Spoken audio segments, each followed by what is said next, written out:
Assalamualaikum warahmatullahi wabarakatuh.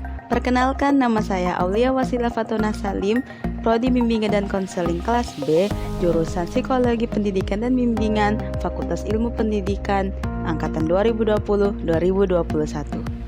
Pada kesempatan kali ini, saya akan membahas tentang pembukaan diri atau self-disclosure. Pada pembukaan diri dibedakan menjadi 4 bagian. Yang pertama yaitu self-disclosure atau pembukaan diri. Kedua yaitu jendela johari. Ketiga membangun kepercayaan. Serta yang keempat yaitu mempercayai dan dipercayai. Ayo kita bahas satu-satu. Yang pertama yaitu self-disclosure atau pembukaan diri.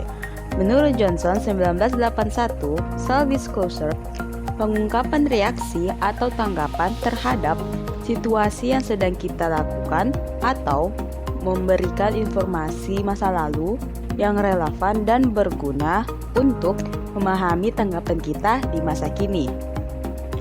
Tanggapan ini atau percakapan ini lebih bersifat kepada perasaan.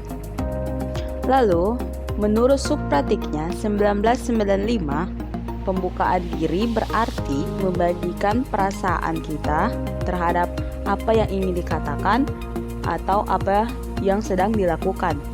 Perasaan ini lebih kepada kejadian-kejadian yang disaksikan, baru saja disaksikan. Tapi ingat ya, membuka diri bukan berarti kita memberikan informasi dalam hal intim atau secara mendetail.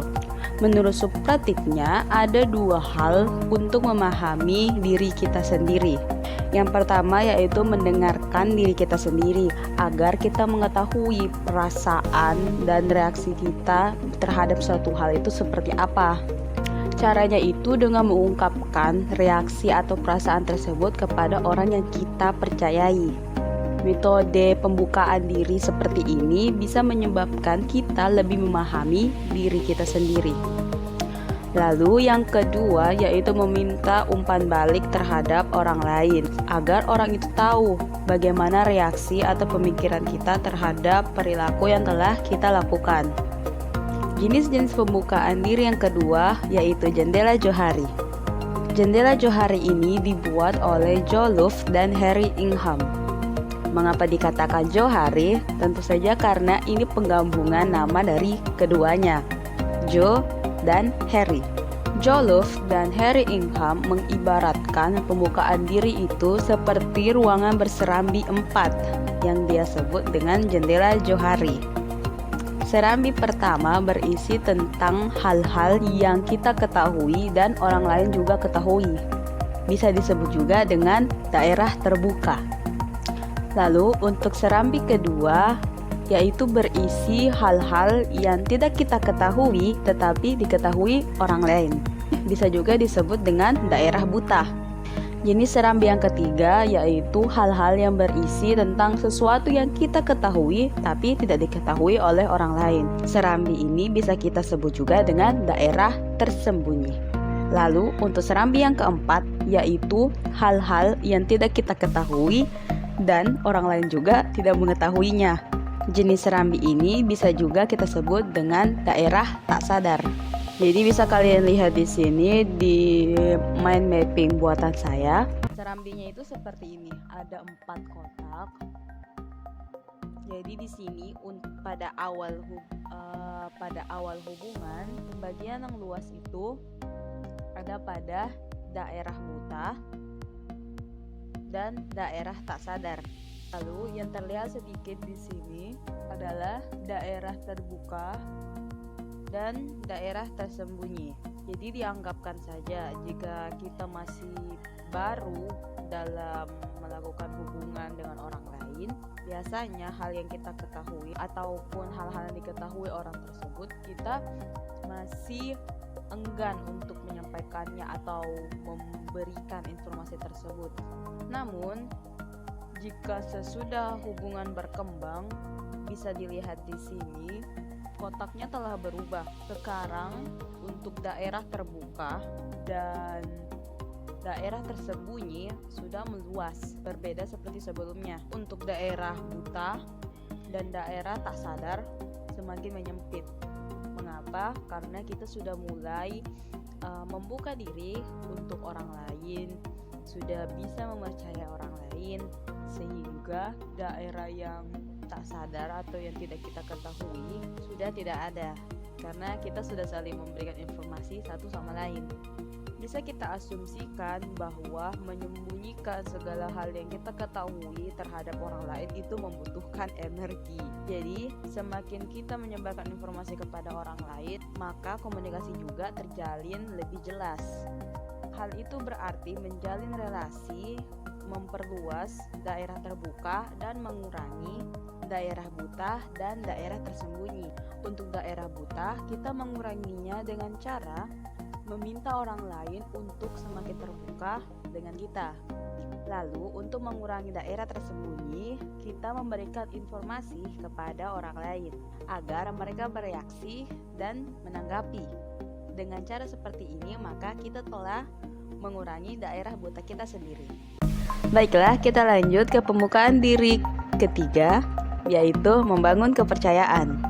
Tentu saja kita tahu untuk membangun suatu relasi atau hubungan yang semakin dekat, pasti saling memerlukan kepercayaan.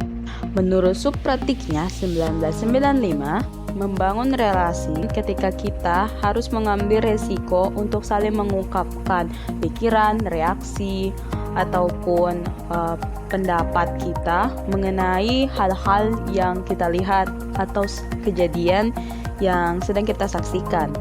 Caranya itu dengan saling menunjukkan penerimaan, dukungan, maupun kerjasama. Saling percaya dibangun oleh resiko dan peneguhan. Tapi, kepercayaan juga bisa dihancurkan melalui penolakan. Intinya itu, kepercayaan tidak mungkin timbul tanpa resiko. Dan relasi tidak akan berkembang tanpa ada kepercayaan. Lebih tepatnya, subpratiknya menegaskan bahwa ada 3 tingkah laku yang bisa menurunkan kepercayaan dalam membuat hubungan relasi. Yang pertama yaitu menunjukkan penolakan. Di sini itu seperti kita mengolok-olok orang tersebut, membantah, menghakimi, menjelek-jelekan, atau melecehkan pembukaan diri dari orang lain. Yang kedua yaitu tidak membalas pembukaan diri orang lain. Nah, jadi seperti ketika kita telah memberikan informasi kepada orang lain, kita berpikir kita mempercayainya, ternyata orang tersebut tidak menanggapi atau merespon apapun. Itu artinya mereka tidak mempercayai kita. Lalu yang ketiga yaitu tidak mau mengungkapkan pikiran, perasaan, dan reaksi.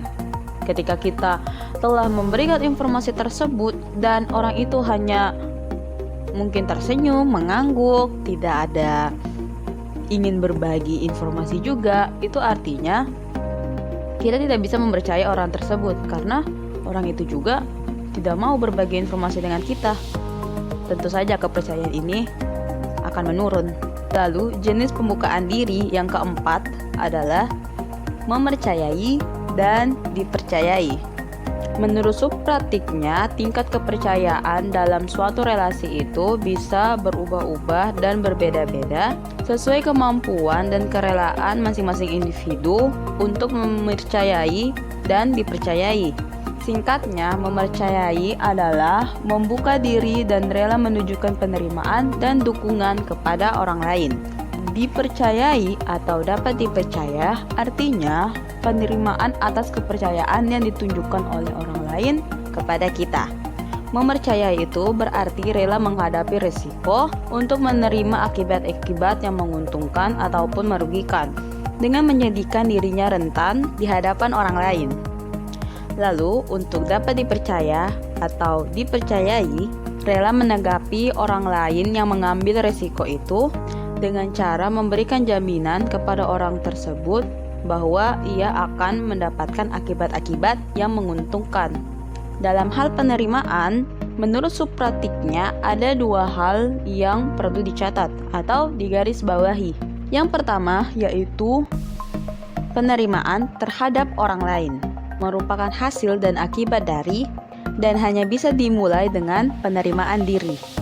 Kedua, yaitu penerimaan dari orang lain merupakan kunci untuk mengurangi kecemasan, kekhawatiran, rasa takut bahwa diri kita menjadi rentan terhadap serangan dari orang lain. Dalam mengomunikasikan penerimaan, tentunya kita perlu saling memahami, memberikan kehangatan, memberikan ruang, mengetahui kondisi orang tersebut seperti apa, dan meresponnya dengan cara yang tepat. Banyak bukti dalam menunjukkan kehangatan atau percakapan yang intens terhadap satu dengan yang lainnya bisa meningkatkan kepercayaan individu satu dengan individu yang lain. Baiklah, itu saja yang bisa saya sampaikan terkait pembukaan diri atau self-disclosure. Keempat bagian-bagian tadi yang sudah saya sebutkan tentu saja saling berhubungan satu dengan yang lainnya. Perlu kita garis bawahi bahwa keempatnya itu penting untuk membuat suatu relasi kepada orang lain yang semakin dekat dan jelas.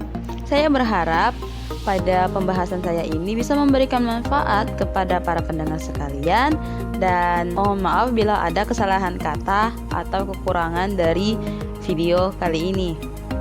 Selalu ingat untuk tetap jaga jarak, patuhi protokol kesehatan, dan stay at home and stay healthy. Sekian dari saya. Wassalamualaikum warahmatullahi wabarakatuh. Sampai jumpa.